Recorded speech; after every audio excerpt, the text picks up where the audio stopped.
Well, the opening statement I would give is a tremendous amount of credit to Idaho. Certainly, Coach Verlin, I have a tremendous amount of respect for, and the way he's built his program and what he's done. They played incredibly hard. Certainly set a tone out of the gate with a 10-0 lead. Had a purpose and stuff like that. So credit to them. But I really appreciate our guys understanding. We've talked a lot the last 2 or 3 days about making it a 40-minute game.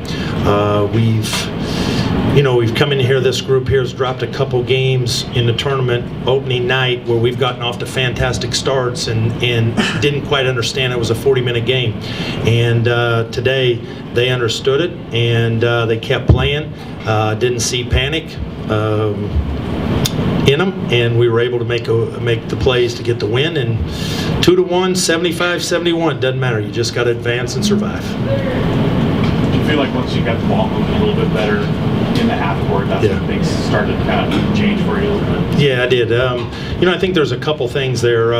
First of all, I've always thought this, when you play a game on a double-lined court, you got the NBA 3, you got the college 3, sometimes it gets you, because you're just natural of looking down and filling the line, and you play that first line, you play farther out. And I thought that hurt us early on. Now, credit Harry and Tyler, they made some deep threes, but what really got it going was we started rebounding. Kelge and DK come back from a not a necessarily great half, and both of them had very effective halves. We had some nice slip cuts for baskets, and took some of the pressure off the two guys sitting to my right.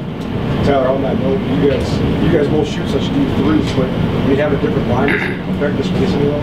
Yeah, just we try to space the floor a lot. So seeing that line kind of mess with your head a little bit, like he said. But as the game went on, we adjusted to it, and that's what helped us. You're playing a team that's so young, like Idaho, really nothing to lose. They're 3 hours from the hometown. What sort of pressure is that for this team?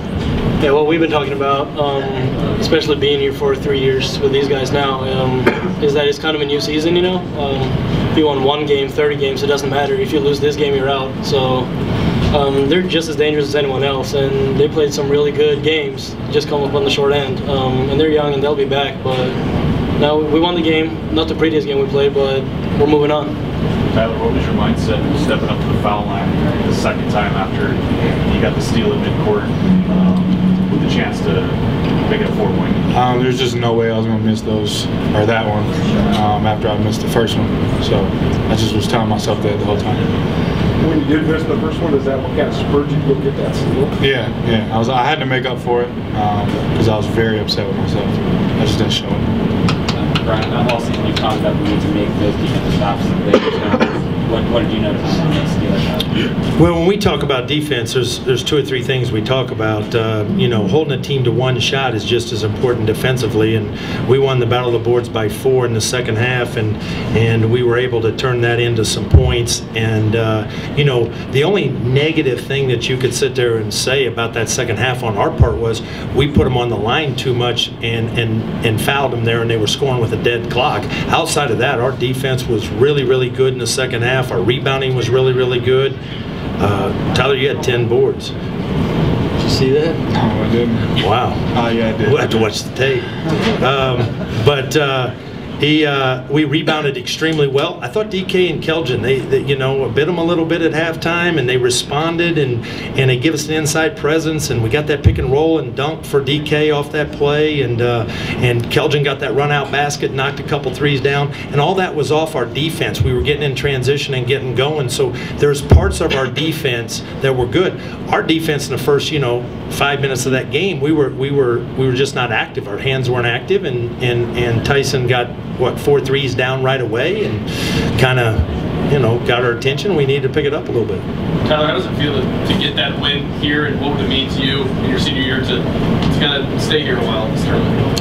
Well, that's big. 3 years straight not getting a win is real tough, but this is a fun group to be around and play with, and everybody was talking about before the game, that's not how we want to go out, and I'm looking forward to the next game.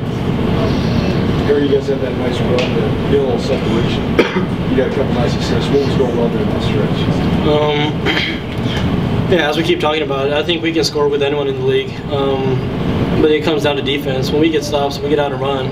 That's when we get in our groove offensively as well.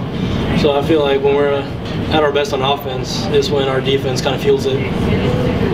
Coach, not having Layden, how is that going to affect the way you play on offense? Because I know he spread. Yeah, you know, for a couple things. One is you play with a guy for 30 games, and he's a 25-minute-a-game guy and stuff like that. So it affects you that way. You know, he's a 90% free throw shooter, and we've been together as a group well. And Tyler hit on it too. This group's a close-knit group, and they have a lot of fun. So they're missing one of the guys that's been with them.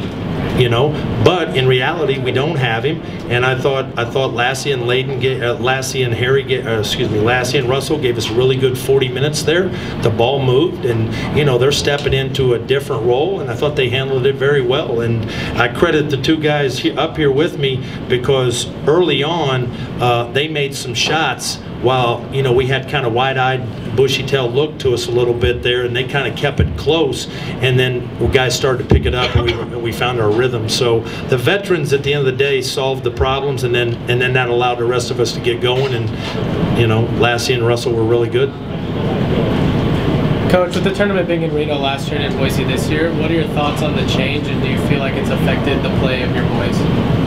I don't think it had any effect on the play of our players. But what I would say is, and again, I'm very appreciative of what Reno and hosting us for 3 years. But this is a basketball arena. This gives you a feel of basketball. Our hotel is super nice. I don't know. It feels like a tournament setting here. It feels very important. I get the feeling it feels very important to the city of Boise that we're here. You know, the crowd was good. I thought the arena kept the noise in it pretty good and kept an atmosphere that was really good. Good shooting backgrounds. Kudos to Boise because I think it's a really fun place, and hopefully it'll grow here because you know, it was a nice environment. Our guys are happy because we're next to Chick-fil-A, but I like the arena. On the note of the shooting, everybody in Reno had such a hard time shooting early on. When we get used to that arena now, everybody in this tournament shot well early on. You guys notice a difference just in the lighting and the way that, like Coach said, it is a basketball arena? You know, it is a shooter's arena, you can tell. You know, I always just let it fly. So. Keep letting it fly, bro. Harry, keep letting it fly. Yeah, I mean, I feel like Reno is a little more spaced out, a little more, you know, open. So, you know, I enjoyed this arena, and hopefully we can keep playing it. Harry, just down to hold on and just win. Even after they made that run, Yeah, we've been talking about it too. You know, this is the last kind of go around for us. You know, we've been together for so long, and we felt like we've come up short in the tournament a couple of times. So we just came together and said it's not happening. We're winning this game when we're moving on, and I think we just kind of willed that win out, and it wasn't pretty, but if you win by 1, if you win by 30, it doesn't matter. You're moving on to the next game, so that's kind of what willed us. What's the next 21 hours? Well, it's kind of like practice, you know. We had a practice day, but play till 8 o'clock tomorrow. We're going to sleep in. We'll watch some film tonight. The guy to my right loves to sleep, so he's happy about an 8 o'clock game, so you know, we'll be fine.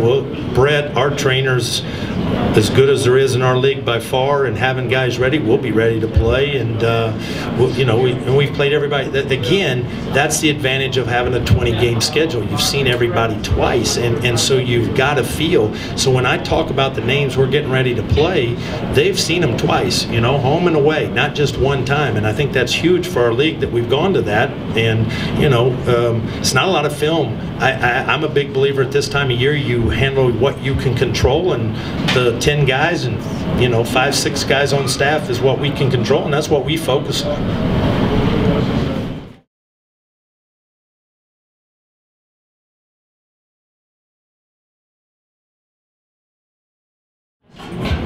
All right, yeah, always tough when it comes to an end, you know, and I think, you know, looking back on this basketball game, our guys came out with a lot of energy. Cam knocked down a bunch of shots, and then Trey picked us up in the second half. But you know, I thought with the shorthanded as we were coming into this game, with 7 healthy or 8 healthy bodies, and then 7 there at halftime. I thought the guys that we had out there battled their tails off and fought like crazy. And like I told them in the locker room after the game, I said, 3-4 weeks ago, when we got down 15, we'd have quit, and we didn't. We fought like crazy and had a chance to steal one here against a good Montana State team. You got to give Tyler Hall credit. I thought he made a number of big shots tonight. I thought, we guarded him pretty well at times, and he stepped up and made some big shots, and he showed what a good player he is.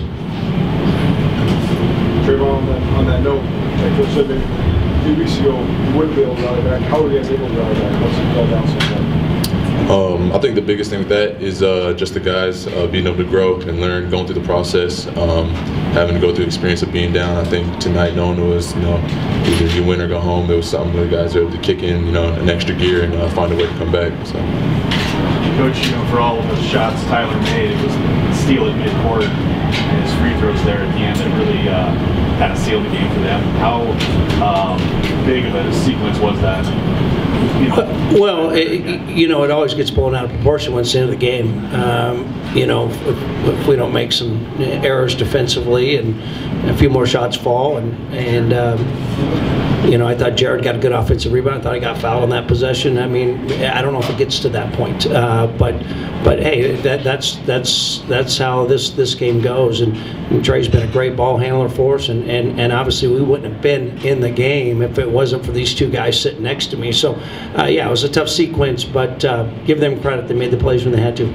Don, with as difficult as this year has been, getting everyone back, how promising was today for you guys? Well, I think the last 2-3 weeks of the season's been promising for us. We've started to play a lot harder. We've grown up a lot here in the last 2 or 3 weeks, but today was good because we came back and got a chance to win. And I've never been through a year like this where we had so many injuries and so many major guys go down. But you got to give the guys credit that are still playing. They fought all the way to the end, and that's all you can ask as a coach.